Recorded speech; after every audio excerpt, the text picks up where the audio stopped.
और भारतीय सेना के सूत्रों के हवाले से बड़ी खबर जो मिल रही है, पाकिस्तान के 64 रेंजर्स जो हैं वो मारे गए हैं। तो पाकिस्तान को यहाँ पर एक बार फिर से मुंह की खानी पड़ी है। 100 से ज्यादा पाकिस्तानी सैनिक भी इस अटैक में घायल बताए जा रहे हैं। तो भारत पाक तनाव के बीच पाकिस्तान के 64 रेंजर्स जो है वो मारे गए हैं। ये भारतीय सेना के सूत्रों के हवाले से बड़ी खबर मिल रही है। 100 से ज्यादा सैनिक घायल बताए जा रहे हैं। दरअसल पाकिस्तान को भारी नुकसान जो है वो हुआ है, लेकिन पाकिस्तान की तरफ से इस बात को कबूला नहीं जा रहा है। अब जो भारतीय सेना के सूत्र बता रहे हैं वो ये कि मई के दूसरे हफ्ते में भारत ने जो जवाबी हमला किया था उसमें पाकिस्तान के 64 रेंजर्स मारे गए। मई के दूसरे हफ्ते में भारत का ये जवाबी हमला बताया जा रहा है।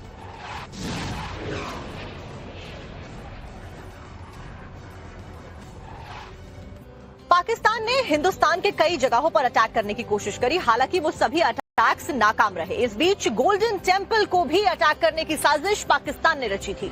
जी हाँ, सेना की तरफ से खुद बताया गया कि कैसे गोल्डन टेम्पल जो है वो पाकिस्तान के निशाने पर था, लेकिन भारतीय एयर डिफेंस सिस्टम ने और हमारे सेना के जवानों ने एयर डिफेंस की कैसे शील्ड बनाई और गोल्डन टेम्पल को कैसे बचाया है, दिखाते हैं इस रिपोर्ट में।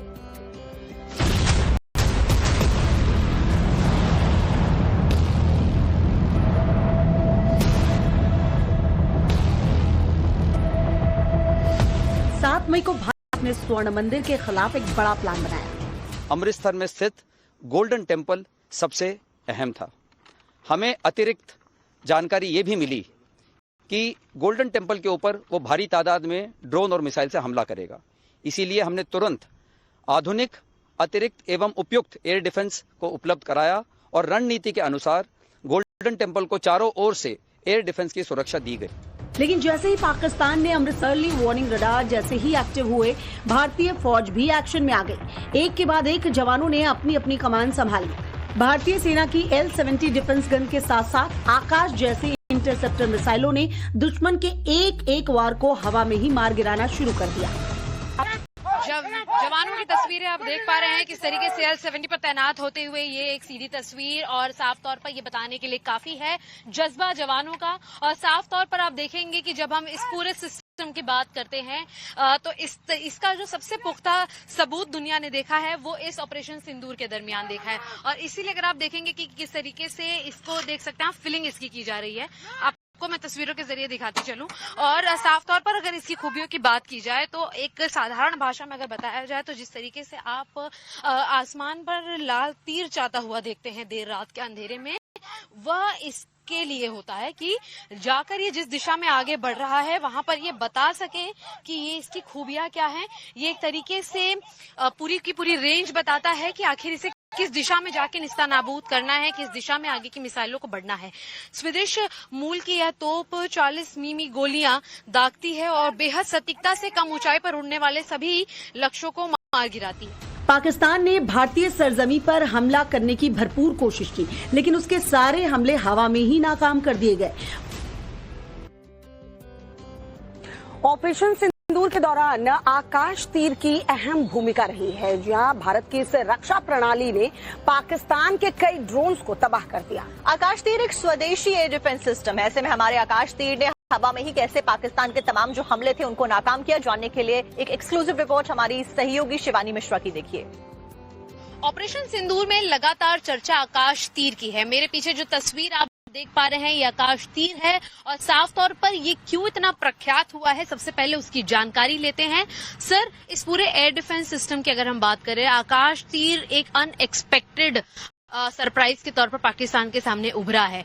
इसके रोल की बात करें ऑपरेशन सिंदूर में तो कितना ज्यादा इंपॉर्टेंस रहा, कितना परसेंटेज इसने रोकने में सहायता की? आकाश तीर एक centralise command and control system है जो कि ऑटोमेटिकली थ्रेट इवैल्यूएशन करता है। जितने भी एयरबोर्न ऑब्जेक्ट्स होते हैं, चाहे वो ड्रोन हो, एयरक्राफ्ट हो या हेप्टर्स हो, तो उनको वो थ्रेट इवैल्यूएशन करके हमारे सेक्शंस या वेपन एंड पे भेजता है कि आपको इस नंबर ऑफ होस्टाइल टारगेट को एंगेज करना है। फिर जो हमारे वेपन पे जो हमारे सिपाही हैं वो इफेक्टिवली उनको ट्रैक करते हैं अपनी गन्स के थ्रू या वेपन सिस्टम के थ्रू और उनको इफेक्टिवली एंगेज करते हैं। बिल्कुल। अगर हम बात करें तो पूरे ऑपरेशन सिंदूर के दरमियान आकाश तीर ने किस तरीके से न्यूट्रलाइज अगर एक साधारण भाषा में आप इसे समझा पाएं।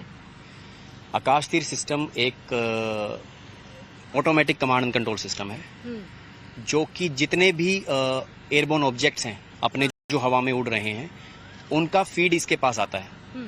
तो फिर जो यहाँ पे ऑफिसर होता है वो बैठता है, वो ये देखता है कि होस्टाइल कितने हैं, उसमें से जो भी होस्टाइल होगा और जिस एरिया में होगा वहां पे हम मैसेज पहुंचाएंगे कि आपकी तरफ ये होस्टाइल टारगेट आ रहा है। तो जो भी वेपन एंड वहां पे होगा, चाहे वो गन सिस्टम हो या फिर मिसाइल सिस्टम हो, वो उस वेपन को इंगेज इफेक्टिवली करेगा। 7 मई को भारत में उसने एक के बाद एक लगातार 3 दिन तक भारत के मिलिट्री इंस्टीट्यूशन और एयरबेस को निशाना बनाने की कोशिश की, और जब उसे सफलता नहीं मिली तो उसने स्वर्ण मंदिर के खिलाफ एक बड़ा प्लान बनाया। अमृतसर में स्थित गोल्डन टेम्पल सबसे अहम था। हमें अतिरिक्त जानकारी ये भी मिली कि गोल्डन टेम्पल के ऊपर वो भारी तादाद में ड्रोन और मिसाइल से हमला करेगा। इसीलिए हमने तुरंत आधुनिक, अतिरिक्त एवं उपयुक्त एयर डिफेंस को उपलब्ध कराया और रणनीति के अनुसार गोल्डन टेम्पल को चारों ओर से एयर डिफेंस की सुरक्षा दी गई। लेकिन जैसे ही पाकिस्तान ने अमृतसर के गोल्डन टेम्पल को निशाना साधते हुए चीन की मिसाइलों और तुर्की के घातक ड्रोन से निशाना साधा, वैसे ही पंजाब के एयर डिफेंडर और पंजाब में खास तौर पर तैनात एयर डिफेंस सिस्टम के रडार एक्शन में आ गए। अचानक से अर्ली वार्निंग रडार जैसे ही एक्टिव हुए, भारतीय फौज भी एक्शन में आ गई। एक के बाद एक जवानों ने अपनी अपनी कमान संभाली। भारतीय सेना की L-70 डिफेंस गन के साथ साथ आकाश जैसे इंटरसेप्टर मिसाइलों ने दुश्मन के एक वार को हवा में ही मार गिराना शुरू कर दिया। जवानों की तस्वीरें आप देख पा रहे हैं किस तरीके से L-70 पर तैनात होते हुए ये एक सीधी तस्वीर और साफ तौर पर ये बताने के लिए काफी है जज्बा जवानों का। और साफ तौर पर आप देखेंगे कि जब हम इस पूरे सिस्टम की बात करते हैं तो इसका जो सबसे पुख्ता सबूत दुनिया ने देखा है वो इस ऑपरेशन सिंदूर के दरमियान देखा है। और इसीलिए अगर आप देखेंगे कि किस तरीके से इसको देख सकते हैं, फिलिंग इसकी की जा रही है, आपको मैं तस्वीरों के जरिए दिखाती चलूं। और साफ तौर पर अगर इसकी खूबियों की बात की जाए तो एक साधारण भाषा में अगर बताया जाए तो जिस तरीके से आप आसमान पर लाल तीर चाहता हुआ देखते हैं देर रात के अंधेरे में, वह इसके लिए होता है कि जाकर ये जिस दिशा में आगे बढ़ रहा है वहां पर ये बता सके कि ये इसकी खूबियां क्या हैं। ये एक तरीके से पूरी की पूरी रेंज बताता है कि आखिर इसे किस दिशा में जाके निस्तानाबूद करना है, किस दिशा में आगे की मिसाइलों को बढ़ना है। स्वीडिश मूल की यह तोप 40 मिमी गोलियां दागती है और बेहद सटीकता से कम ऊंचाई पर उड़ने वाले सभी लक्ष्यों को मार गिराती है। पाकिस्तान ने भारतीय सरजमी पर हमला करने की भरपूर कोशिश की, लेकिन उसके सारे हमले हवा में ही नाकाम कर दिए गए। और साफ तौर पर ये बताने के लिए काफी है जज्बा जवानों का। और साफ तौर पर आप देखेंगे कि जब हम इस पूरे सिस्टम की बात करते हैं तो इसका जो सबसे पुख्ता सबूत दुनिया ने देखा है वो इस ऑपरेशन सिंदूर के दरमियान देखा है। और इसीलिए अगर आप देखेंगे कि किस तरीके से इसको देख सकते हैं, फिलिंग इसकी की जा रही है, आपको मैं तस्वीरों के जरिए दिखाती चलूं।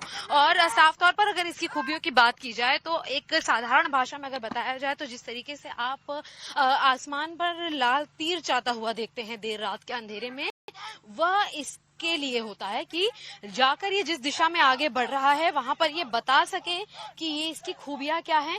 ये एक तरीके से पूरी की पूरी रेंज बताता है कि आखिर इसे किस दिशा में जाके निस्तानाबूद करना है, किस दिशा में आगे की मिसाइलों को बढ़ना है। स्वीडिश मूल की यह तोप 40 मिमी गोलियां दागती है और बेहद सटीकता से कम ऊंचाई पर उड़ने वाले सभी लक्ष्यों को मार गिराती है। पाकिस्तान ने भारतीय सरजमी पर हमला करने की भरपूर कोशिश की, लेकिन उसके सारे हमले हवा में ही नाकाम कर दिए गए।